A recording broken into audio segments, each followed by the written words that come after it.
Hello friend, welcome to my YouTube channel Sarkari success.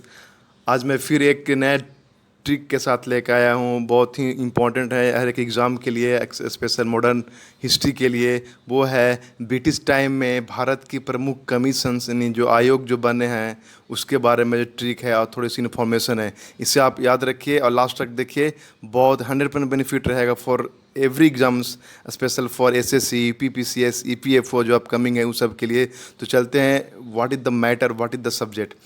Actually Bharat में 1800 यानी सन 1813 तक अंग्रेज़ों ने आधुनिक शिक्षा तक के बारे में कुछ नहीं सोचा, बट उसके बाद उन्होंने अपने पॉलिसी को इम्प्लीमेंट करने के लिए पाश्चात्य जो शिक्षा है या इंग्लिश शिक्षा है उसके बारे में फैलाना शुरू किया।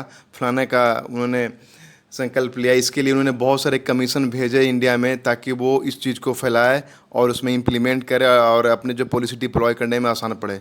उसमें से सबसे जो फेमस शिक्षा के मामले में उन्होंने बहुत सारे मामले में भेजा। हाँ, शिक्षा के मामले में बहुत सारे जो कमीशन है जो भारत में सक्सेसफुल हुए, जैसे हंटर कमीशन आपने पढ़ा होगा, मैकाले कमीशन पढ़ा होगा, वुड डिस्पैच पढ़ा होगा आपने, रेले कमीशन पढ़ा होगा, सैडलर कमीशन पढ़ा होगा। तो ये सब जो जितने भी कमीशन हमारे भारत में आए और इनका आना किस किस डेट में हुआ और इन किसके किसके टाइम में आया था और इनकी जो प्राथमिक जो विषय वस्तु थी वो क्या थी उसके बारे में जानकारी लेंगे। बट उन सब चीज़ को सिर्फ एक सेंटेंस में पूरा का पूरा ट्रिक आ जाएगा, जिसमें आप विद इन 2 सेकंड में आप एक बता सकते हो कि कौन सी कमीशन कब, कहाँ और किस समय पारित हुई और हमारे देश में इम्प्लीमेंट की गई।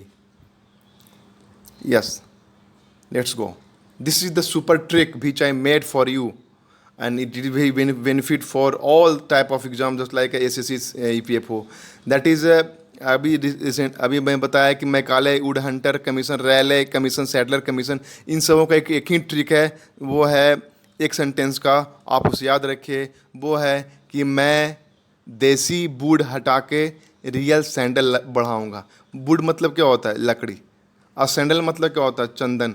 यानी कि मैं देसी वुड यानी मैं देसी लकड़ी को हटा करके रियल में सैंडल का ही बढ़ाऊंगा। ये आप याद रखिए, एक नेमोनिक है, इसको आप याद रखिए।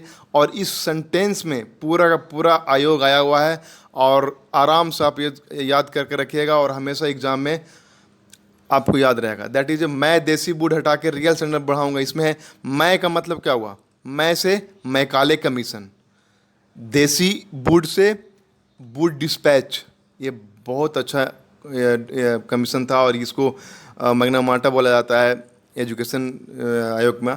और हटा के मीन्स हंटर। अगर रियल से बोलें तो रियल से रेले कमीशन, सैंडल से सैडलर कमीशन, अब बढ़ाऊंगा से वर्धा कमीशन।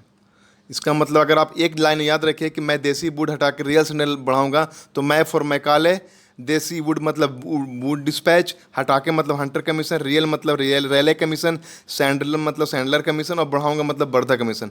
सिर्फ एक सेंटेंस में आप पूरा का पूरा कमीशन। और सबसे बड़ी बात यह है कि ये जितने भी आयोग हैं सब एक सीरियल वाइज है, ये सीरियल वाइज। ये नहीं कि कोई अलग अलग साल में है, एक सीक्वेंस वाइज है। अगर किसी एग्जाम में सीक्वेंस वाइज सजाने के लिए आया कि कौन सा कमीशन पहले आया, तो अब सिर्फ आप एक सेंटेंस को याद रखिए और पूरा का पूरा ये कमीशन आपको ये मुंह पे याद रहेगा और एक सीक्वेंस वाइज याद रहेगा।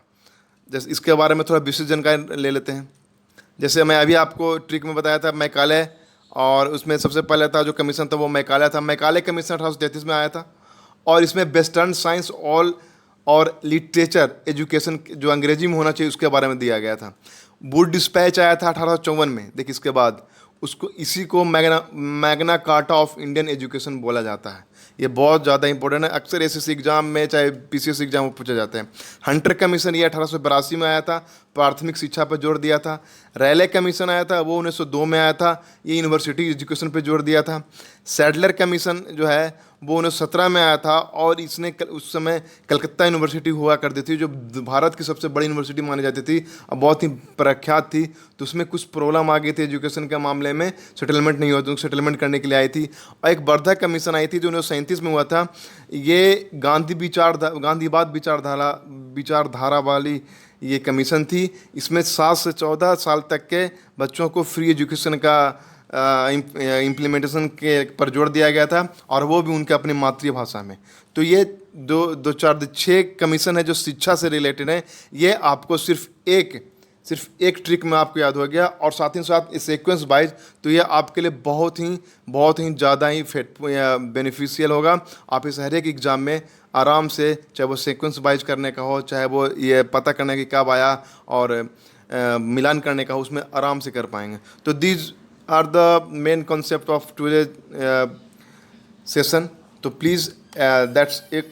Thank you. If you like this session, please like, share, and subscribe. And yes, next time I will come with again very good knowledge, very good topic, and very with good trick. तब तक के लिए